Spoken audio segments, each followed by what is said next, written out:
El día de hoy, el día de hoy vamos a hablar o vamos a tocar un tema un poco interesante, el cual va a ser la evolución que ha tenido la agricultura a lo largo de la historia, cómo fue evolucionando desde una etapa un poco primitiva a alcanzar estos tintes que hoy conocemos como la agricultura urbana, la agricultura química, esta revolución verde que se dio en los años 30 y 60, ¿no? Entonces, sin más preámbulo, vamos a comenzar. A lo largo de muchos años, la humanidad pues ha tenido grandes descubrimientos e inventos que han marcado el inicio de nuevas etapas, ¿no? La computadora y el internet en el rubro de lo tecnológico, las vacunas y la penicilina en el rubro de lo médico, las armas de fuego y las nucleares en el lado militar y bélico. Pero yo creo que el invento que ha sido descubierto y que llevó a la humanidad pues a lo que es, lo que cimentó y cambió el modo de vida de los antiguos humanos fue pues la creación de la agricultura. Hay que remontarnos muchos años atrás, cuando el mundo de aquellas civilizaciones antiguas eran pues mucho más duro y hostil de lo que hoy día lo es. Los humanos en aquella época carecían de las facilidades que hoy tenemos, ¿no? No tenían el abrigo con el que nosotros disponemos, ni el refugio fijo que protege, que nos hace proteger de las especies y del clima hostil, y mucho menos de la disposición de comida como la que hoy todos tenemos, ¿no?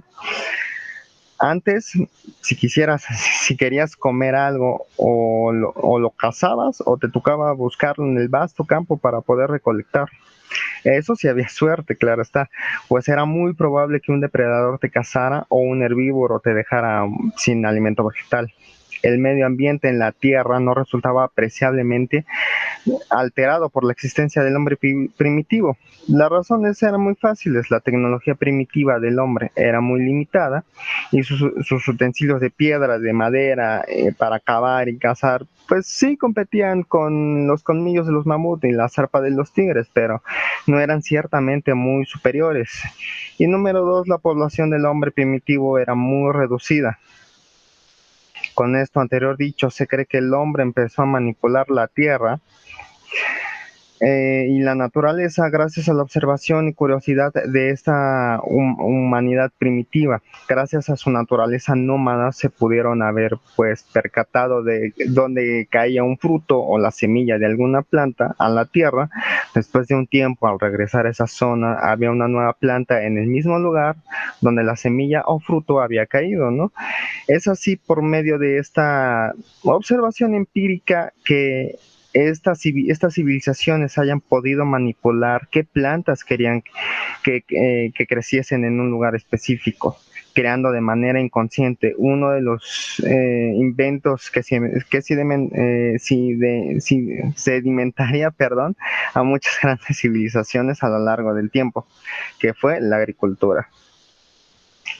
Al tener la agricultura a su alcance, le permitió al hombre alcanzar la independencia alimenticia y el motor que impulsó al ser humano para transformar a la naturaleza y ponerla a su disposición. Fue en ese momento que pues el hombre empezó a contaminar. Esto gracias a que al volver al hombre de nómada sedentario, se empezaron a acumular los desechos que el hombre juntaba a lo largo del día, ¿no? Ahora, decimos que la agricultura crea un tipo fundamentalmente nuevo de ecosistema, ya que el ecosistema natural, podríamos decirlo, es equilibrado, es autosuficiente y no necesita intercambiar materia alguna, ya sea dándola o tomándola con el exterior, ¿no? En el caso de este nuevo ecosistema, podemos decir que es artificial el ecosistema agrícola, ¿no?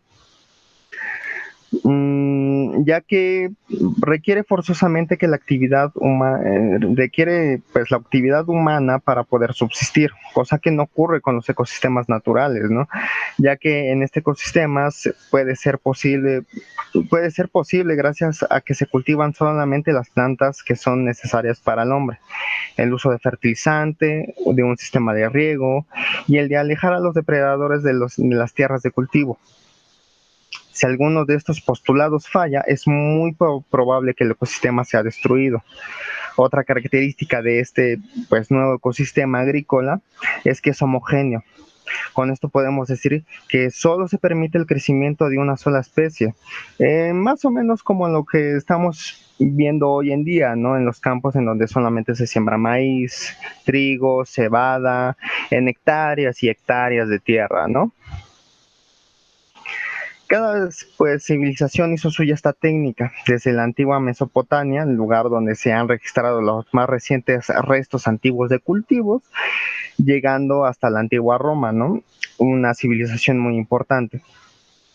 También estas técnicas llegaron a China y de China a América.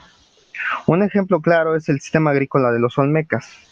Su aparición data más o menos por ahí del 1500 a.C. y es considerada una de las culturas más antiguas de México. Su sistema de cultivo se basa en la quema y en la tala, en la que pues más que nada se consiste en quemar ciertas hectáreas de bosque y después esos restos quemarlos para que esa ceniza pueda ser utilizada como abono para las plantas. Esto siempre lo hacían en tierras vírgenes, así que podemos decir que cada vez que entraban en un ciclo de cultivo, hacían esto, se movían y en regiones que veían que eran frondosas, las cortaban y las quemaban para beneficio de sus cultivos, ¿no? Para explicar pues de mejor manera esta técnica, nos vamos a basar en cómo ellos trabajaban sus tierras, ¿no?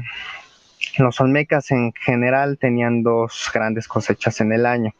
La primera, la cual fue llamada milpa del año, la que corresponde básicamente, que era la más difícil en esos entonces, y la tonamil, que corresponde la de invierno, la que era sí importante, pero la que recaía más era la primera, ¿no? La milpa de año.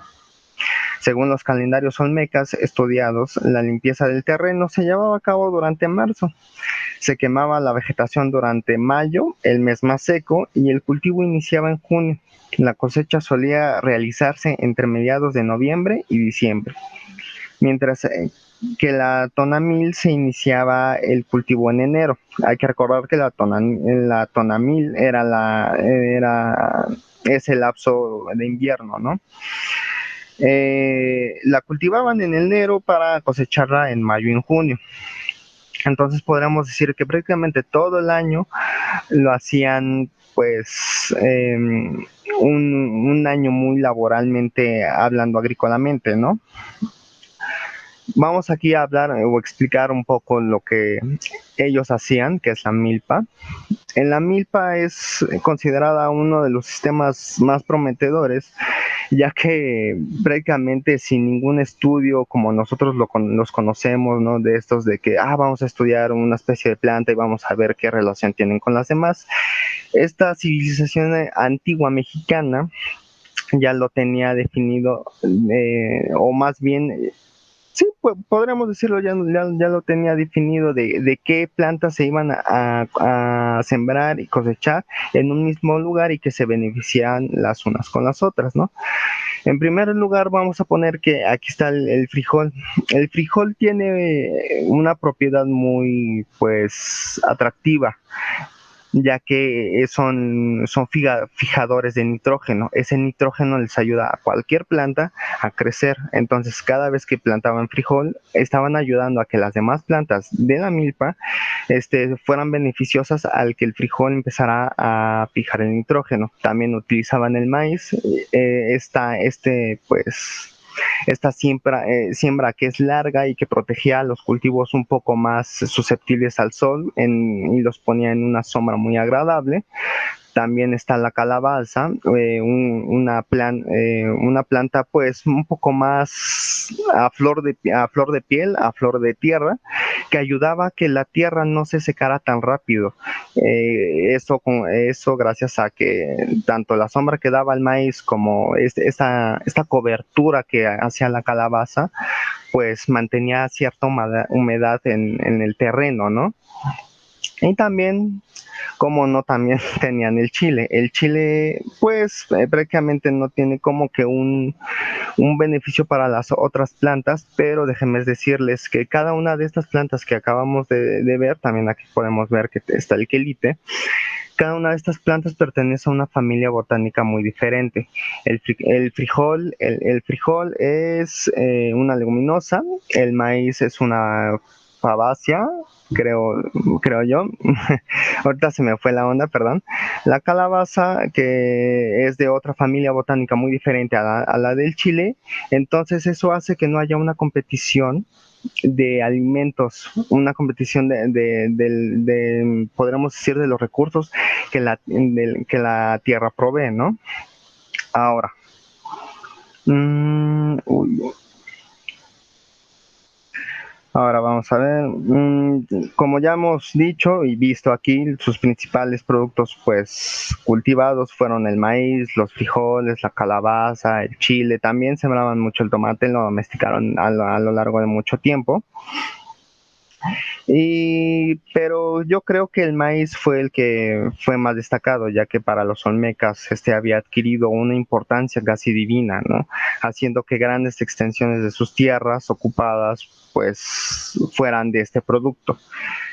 Aquí ya estamos viendo algo muy importante, cómo un cultivo puede ser de gran importancia más allá de su venta o su consumo.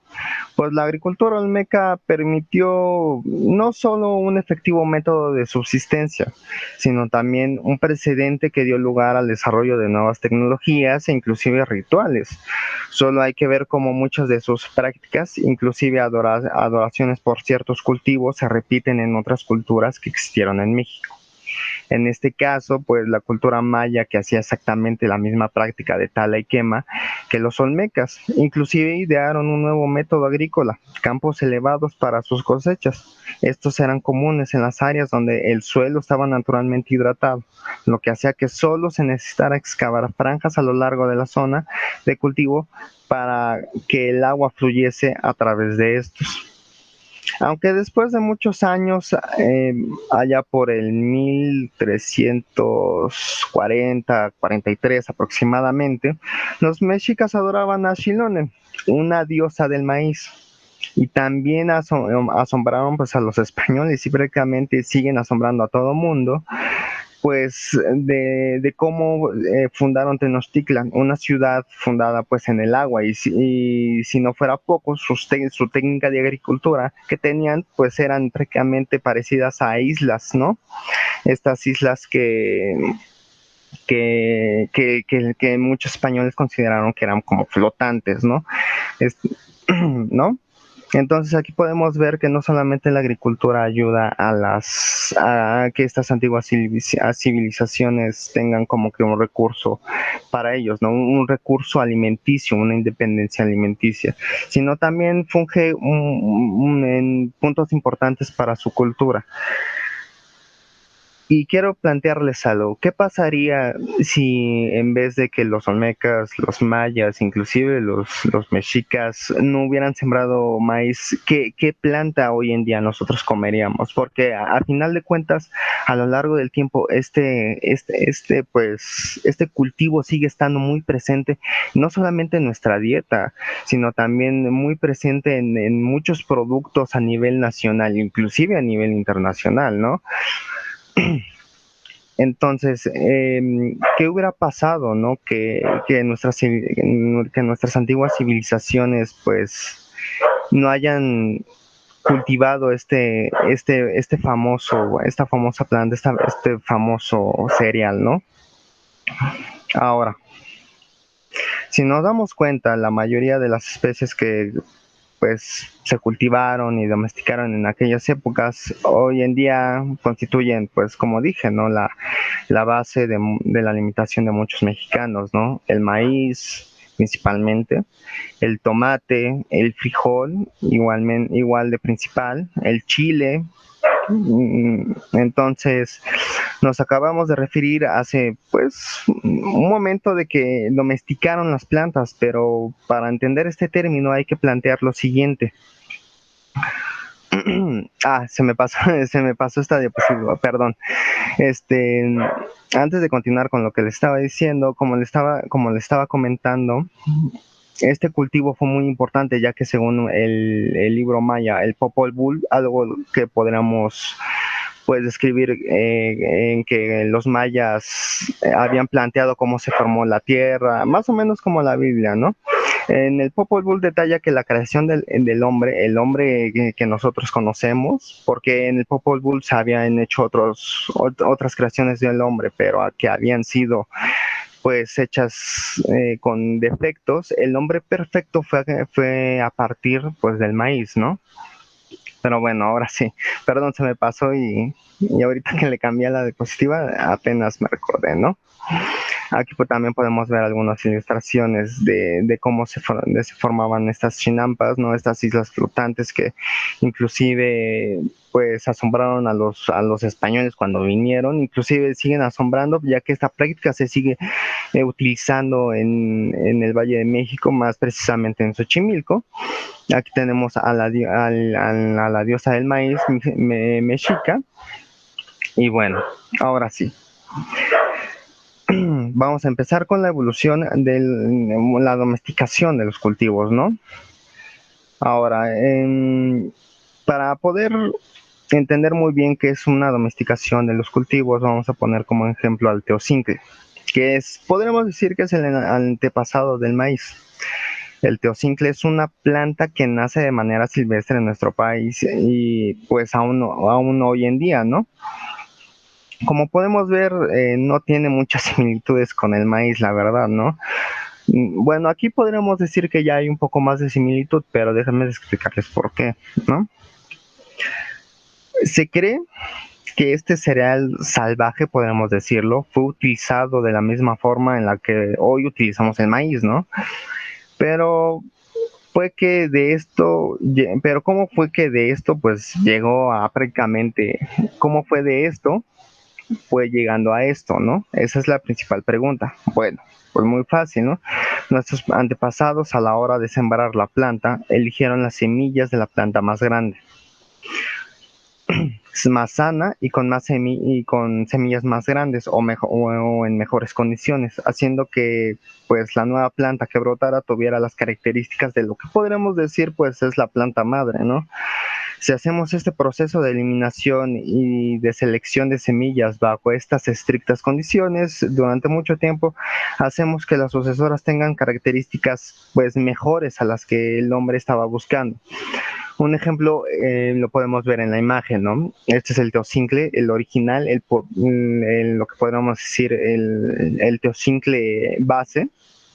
Y cómo podemos ver que a lo largo de esta selección estricta, el teocincle va evolucionando, va cambiando conforme a las necesidades que en ese entonces el hombre tenía, e inclusive hoy en día tenía, ¿no? La forma, el color, el tamaño, el grosor, fue siendo manipulado de manera intencional por el hombre, ¿no? Muchos de los cultivos de hoy en día que conocemos son modificaciones como parte de este sistema de selección de sus parientes salvajes, ¿no? El frijol, que aquí déjenme decalcar algo, ¿no? Este póster o más bien esta imagen, es de la Conavio, ¿no? Aquí nos muestran prácticamente cómo los frijoles han sido domesticados a lo largo del tiempo en México. Aquí las letras están muy chicas y aquí sí, perdónenme, pero si ponía más grande la imagen se iba a distorsionar mucho, ¿no? Pero para facilitar un poco la visualización, aquí tenemos los frijoles, podríamos decir los salvajes, ¿no? Los principales frijoles que abundan sin la manipulación del hombre, ¿no? Y aquí abajo tenemos el frijol que el hombre fue domesticando poco a poco. Como podemos también resaltar, al igual que en la imagen del maíz, tenemos frijoles más grandes, frijoles con colores diferentes, frijoles inclusive un poco más chicos, pero que a lo mejor la vaina puede ser un poco más productiva, que en la vaina haya mucho más frijoles, inclusive frijoles un poco más carnosos, un poco más se me fue la palabra, perdón, un poco más nutritivos inclusive, ¿no? También en esta selección, aunque nuestros antepasados no lo sabían, lo que ellos estaban haciendo es poner a las plantas más sanas, a las plantas más saludables, a las plantas más nutritivas a su disposición, ¿no? Aquí también podemos ver la variedad de frijoles que se han dado a lo largo de esta selección estricta que nuestros antepasados hacían, ¿no? Ahora bien, ya dejando un poco en claro cómo es este proceso de domesticación, qué es la domesticación, vamos a pasar pues a un rubro que no solo que también ha controlado el hombre en aspecto a la naturaleza, ¿no? Desde que prácticamente el hombre descubrió o inventó la agricultura, inició su lucha contra la fauna que comía o dañaba las cosechas. Al llegar los insectos o animales, perdón, o animales, perdón, al llegar esta fauna, podríamos decirla nociva, a este lugar en la cual había mucho alimento, en la cual había un gran cobijo, ¿no? Esta fauna se posaba y empezaba a dañar los cultivos que el hombre hacía, ¿no? Esto provoca, pues, que esa especie se empiece a convertir en una plaga, en algo negativo para la subsistencia del hombre. Eso hizo que el hombre provocara a lo largo del tiempo y con la mejora de la tecnología técnicas que apartaran las plagas de las tierras y en el cultivo. En México y en parte de Estados Unidos, el ser humano empezó a ocupar tierras que eran habitadas por muchas especies. Vamos aquí a hablar de una especie muy en específico, la especie, la del lobo mexicano, ¿no? Al reemplazar a muchas más bien al desplazar a muchas especies a causa de las técnicas de agricultura y ganadería, como también desplazarlas por el avance de la civilización, las poblaciones de lobos mexicanos empezaron a perder sus principales presas, las cuales eran venados, conejos, cosas así, ¿no? Eran herbívoros que estaban muy presentes en esas zonas que el hombre ya estaba empezando a acaparar. Al ver esto, pues el lobo empezó a cazar a los animales de ganado de la especie humana, ¿no?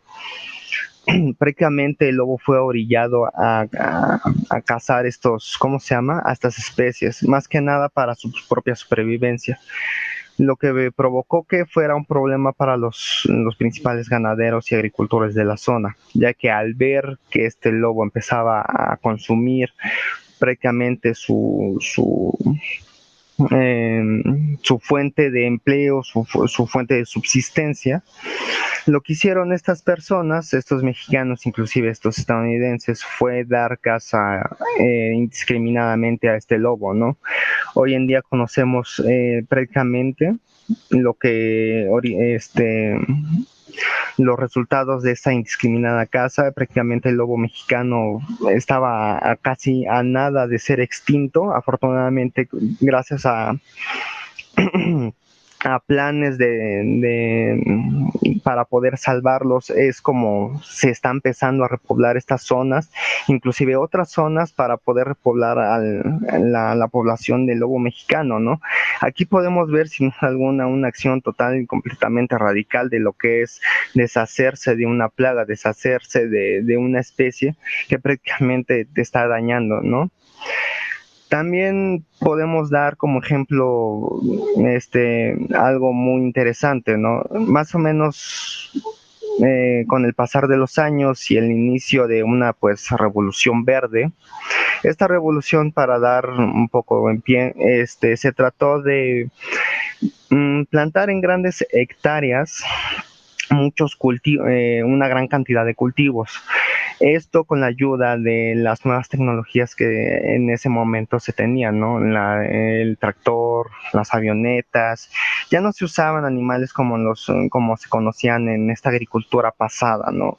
Lo que se quería hacer era reformar, hacer que la agricultura fuese más fácil para el hombre, más productiva para el hombre, ¿no? Ahora, esta producción agrícola ocasionó que se crearan pues técnicas que dañaran a otras especies, inclusive a nosotros mismos, ¿no? Esto es gracias a la utilización de, pues, desgraciadamente, pesticidas químicos, ¿no? Un claro ejemplo es lo que sucedió en más o menos 1930, 1935, con la salida de un producto comercial llamado DDT, estas son sus siglas, que en realidad significan dicloro, difenil, tricloroetano. Más o menos perdón, pero así es como que un poco complicado su nombre, ¿no? Su primera aplicación, pues, fue en Estados Unidos, ¿no? Para atacar a una plaga, en especial la plaga de se me fue el nombre. La plaga de los, a ver si ahorita se me vuelve a la memoria, ¿no? A una plaga, ¿no? Bueno, a una plaga que lo estaba atacando muy fuertemente, ¿no? Y pues fue rociado por medio de aire, gracias al uso de una avioneta. Esto acabó con el 95% de los insectos. Fue considerado inclusive todo un éxito, ¿no? Porque acabar con una plaga de las más fuertes que había en ese momento y que el resultado fuera casi la aniquilación de esos insectos, pues prácticamente fue inclusive considerado el invento del siglo, ¿no? Pero con el paso de los años empezaron a evidenciar los efectos colaterales que tenía este producto, no solo para la población, sino también para todas las especies. Y los productos similares basados en aldrina, clordano, dieldrina, endrina, heptacloro, fueron pues considerados por estudios como venenos universales y fueron prohibidos por casi la mayoría de los países por las siguientes propiedades que ahorita les voy a mencionar. No solo acaban con las plagas, sino también con todo lo que estuviese ahí. Con todo lo que estuviese ahí en contacto con dichos componentes. Son solubles en grasa, lo que quiere decir que si llegan a tener contacto con un poco de estos productos, se almacena en tu cuerpo poco a poco, y si sigues en contacto continuo, lo más probable es que resultes envenenado por estos productos, ¿no? Por una envenenación, porque poco a poco se va alojando en tu cuerpo, ¿no? A lo mejor no es efectivo, pero con el paso del tiempo, con el paso en el que tú estás en contacto, con la acumulación de ese veneno en tu sistema, ya es un problema en la salud, ¿no? Lo que en algún momento fue todo un éxito, pues se convirtió en un desastre, ¿no? Porque hablábamos de que el 95% de los insectos morían, pero ¿qué está pasando con el 5% restante? Pues el 5% restante de los insectos sobrevivientes a estos productos generan una resistencia a estos compuestos. Cuando estos insectos se reproducen, pasan a esta propiedad a sus crías, generando la ineficacia de estos productos, ¿no? A largo plazo. Inclusive en esos años podemos ver cómo se estaba vendiendo el DDT en Estados Unidos en esos tiempos, ¿no? Que aquí se menciona DDT is good for me, es bueno para mí, ¿no? Pero más alejado de la realidad prácticamente, ¿no? También se descubrió que cuando es regado por avioneta, el aire puede llevar parte del DDT o productos similares a varias especies que nada tienen que ver con el sistema agrícola humano, ¿no? Generando problemas en la salud y en su reproducción, básicamente. El ejemplo más claro era con las aves, causando los problemas para metabolizar calcio, por lo que al procrear, ya sabemos, cuando crean un huevo, las cáscaras de los huevos resultan pues muy delgadas gracias a esta descalcificación reproducción, podríamos decirlo, ¿no? Así que al empollarlos, pues prácticamente ellos están rompiendo sus propios huevos. Este gran problema, pues puso a varias aves en peligro de extinción. Inclusive sus efectos los seguimos viendo hoy en día, igual con muchas aves, ¿no?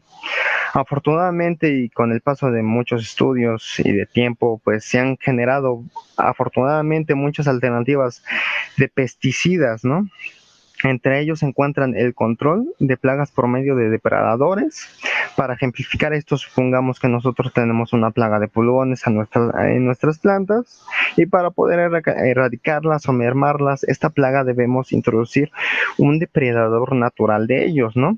En este caso podemos poner como ejemplificando un depredador natural, pues son las catarinas, ¿no? Con esto bajamos la población de las plagas, aumentamos la población de un insecto beneficioso para nuestro huerto y cuando la plaga quisiera posarse otra vez en nuestras plantas, pues las catarinas estarían preparadas para evitar la expansión otra vez de esa misma plaga, ¿no? Otro método muy popular son las técnicas de esterilización de las plagas, ya sea quirúrgica o químicamente. Para ser más claro, tomemos un ejemplo a los gatos. Estos suelen ser depredadores de muchas especies de flora y fauna. Suelen comerse muchas plantas como también a muchas especies de aves y mamíferos pequeños, ¿no? Para evitar una sobrepoblación de estos, se planteó la esterilización de los gatos domésticos y de la calle, evitando poner a muchas especies en peligro de extinción. En el caso de los insectos, se requiere crear enormes volúmenes de insectos de la especie elegida en podríamos decirlo, una fábrica y esterilizar a los machos con dosis bajas de radiaciones. Estos machos estériles de la mosca luego se liberan en zonas infestadas donde se acoplan con las hembras silvestres y si la cantidad de machos estériles supera con creces a los machos silvestres, las poblaciones silvestres pronto mermarán e inclusive desaparecerán, ¿no? También está el empleo de trampas hormonales, las cuales estimulan la reproducción de las plagas y son puestas ya sea en lugares alejados de los cultivos como también de las tierras de cultivo. Al entrar la plaga en estas trampas son privadas de su libertad. Y pues por último existe el empleo de pesticidas de vida corta o hechas con productos orgánicos, que son igual de efectivos que el DDT, pero afortunadamente no causan tantos problemas como los causa el DDT, ¿no? Ahora, aquí podemos ejemplificar en esa diapositiva lo que es esta falta de calcio que ocurre en las aves, ¿no? Como podemos ver, son huevos prácticamente rotos. Son rotos gracias a que las aves, como habíamos explicado, empollan estos huevos sin saber que esos huevos son muy frágiles, ¿no? Lo que causa pues prácticamente que esa especie se tenga que volver a reproducir y a la hora de empollar otra vez se rompa el huevo y siga habiendo ese ciclo interminable hasta llegar pues prácticamente a problemas en la población de dicha especie, ¿no? Aquí también podemos ver algunas alternativas. Aquí podemos ver a la alternativa del control de plagas por medio de un depredador natural. Aquí podemos ver a una catarina que se está comiendo un pulgón. Como también aquí podemos ver a un señor que está rociando un pesticida de vida corta o un pesticida creado a base de materiales o pues sí, de materiales beneficiosos para el medio ambiente, ¿no? Aquí podemos ver un poco lo que son estas trampas hormonales. Prácticamente el insecto entra por estos orificios y al entrar por estos edificios, al entrar gracias a estas hormonas que prácticamente le estimulan como que este deseo de reproducirse, entran y pues jamás salen, ¿no? Y así es como estas prácticas son empleadas en los campos y no solo también en los campos, hay muchas de esas prácticas que son utilizadas en los huertos urbanos, en la agricultura urbana, ¿no? Ahora, vamos a ver, teniendo en cuenta pues todas las alternativas y el uso de estos venenos universales pues sigue siendo alto lastimosamente hoy en día, ¿no? Aún sabiendo que han sido prohibidos por su costo y su disponibilidad aún latente en muchos mercados, lo hacen pues las mejores opciones para combatir las plagas que las demás alternativas, ¿no? Existiendo un problema aún latente sobre estos pesticidas. Muchas veces en básicamente países tercermundistas se sigue o inclusive se siguió utilizando estos pesticidas DDTs o estos pesticidas muy muy dañinos para la salud del hombre y de las demás especies que lo rodean, ¿no? Un problema similar es el uso de fertilizantes químicos, en especial aquellos con grandes cantidades de nitrato y fósforo. Al ser aplicados, estos con el paso del tiempo son arrastrados en el agua del riego y suelen llegar a ríos y lagos.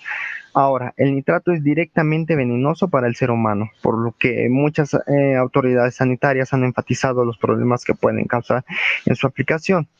Supongamos que nosotros estamos en un río, muchas veces inclusive las personas que siguen viviendo en provincia suelen tomar agua de los ríos. Si estas personas siguen tomando agua de ríos envenenados por nitratos, lo más probable es que mueran por envenenamiento.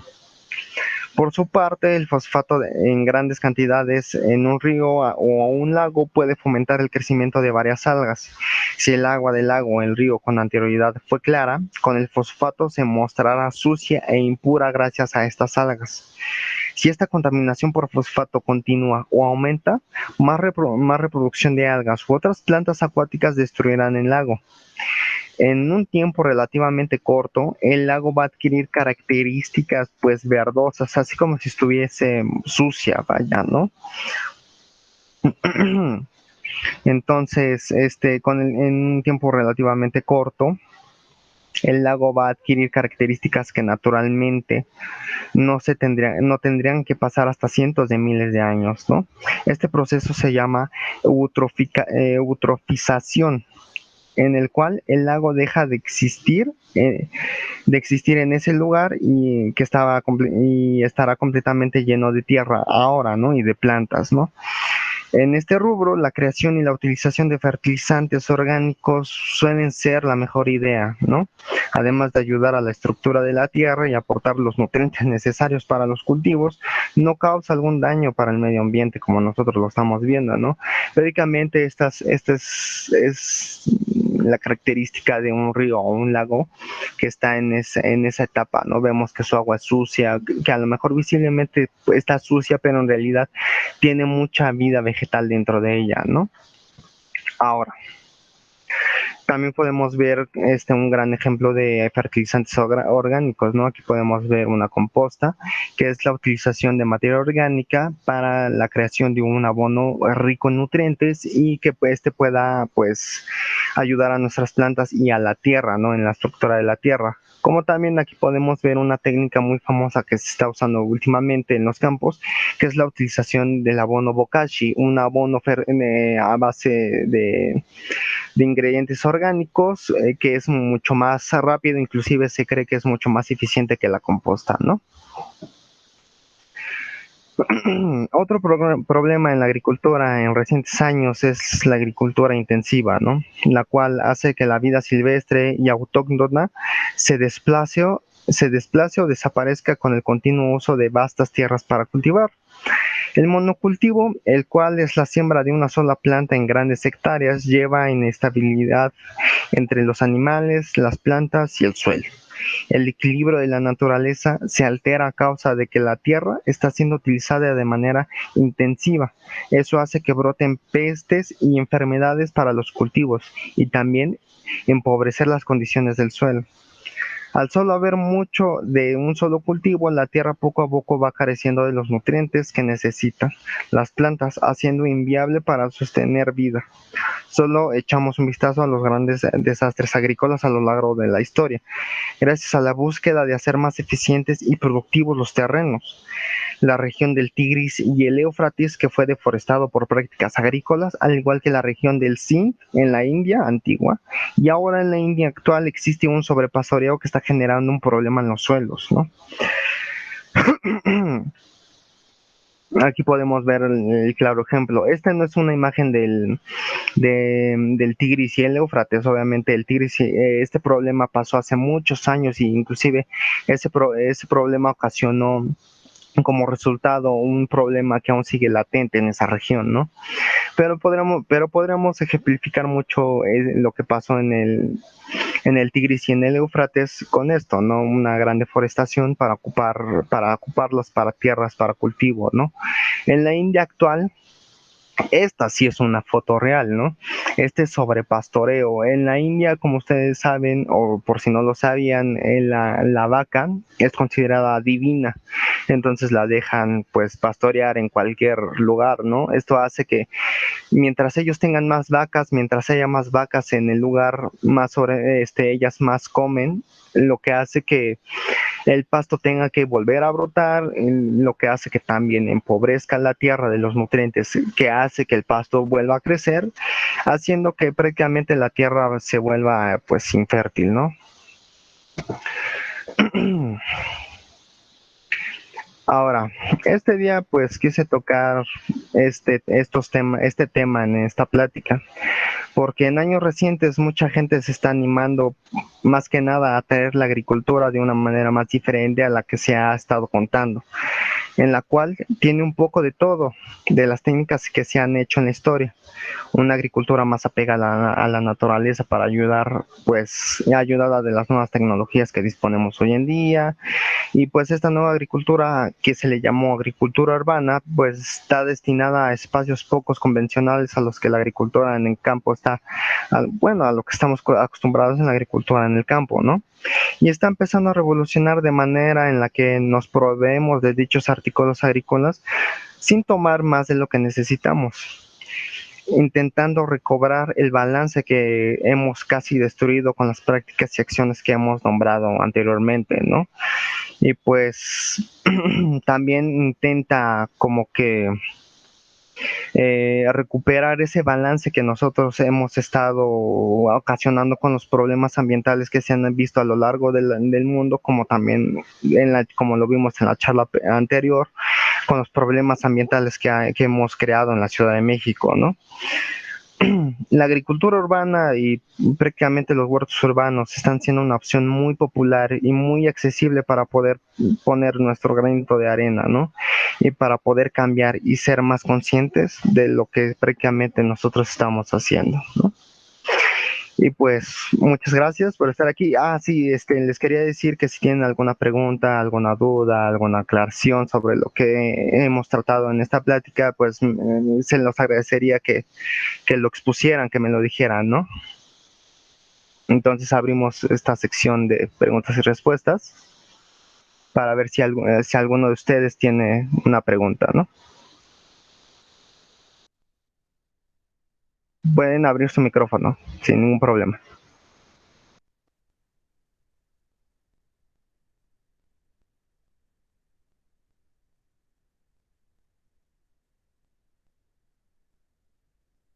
¿No? ¿Nadie? Veo que todos están muteados con el micrófono, entonces no sé si hay algún problema. A ver, tenemos comentario. Esta es una plática, no es como que la sesión del taller, es una plática que se piensa hacer pues casi cada semana. Hoy la hicimos el viernes porque hubo como que un problema en el horario, ¿no? Pero usualmente estas pláticas están destinadas o van a estar destinadas para los días miércoles, ¿no? Más o menos por el horario de las 2:30 a las 3:30, ¿no? Entonces, la sesión ya del taller en sí, para empezar a poner en práctica muchas técnicas, para que ustedes puedan poner en práctica o crear su primer huerto, crear fertilizantes, cosas así, básicamente va a ser pues ya casi, ¿no? A las 3:30.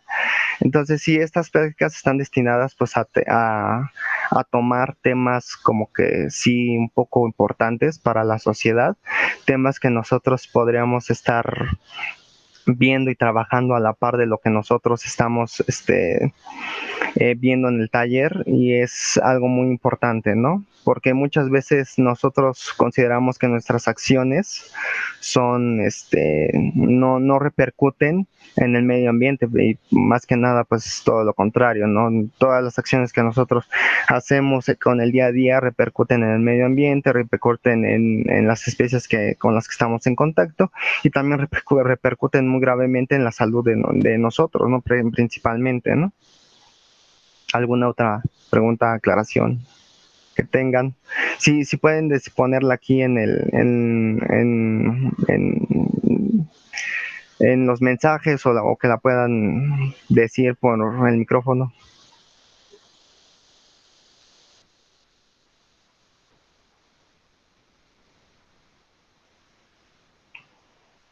Bueno, entonces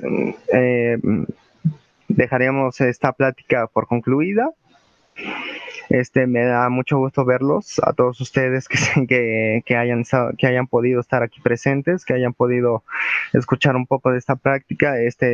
Como lo había mencionado en un principio, esta plática se va a subir en YouTube para los que no pudieron asistir, o para las personas que no pudieron estar desde el principio. Así que les enviaría el link del canal cuando ya y cuando esté subido el video. Ya les informaría, ya que ya está la plática pues accesible a todo el mundo, ¿no?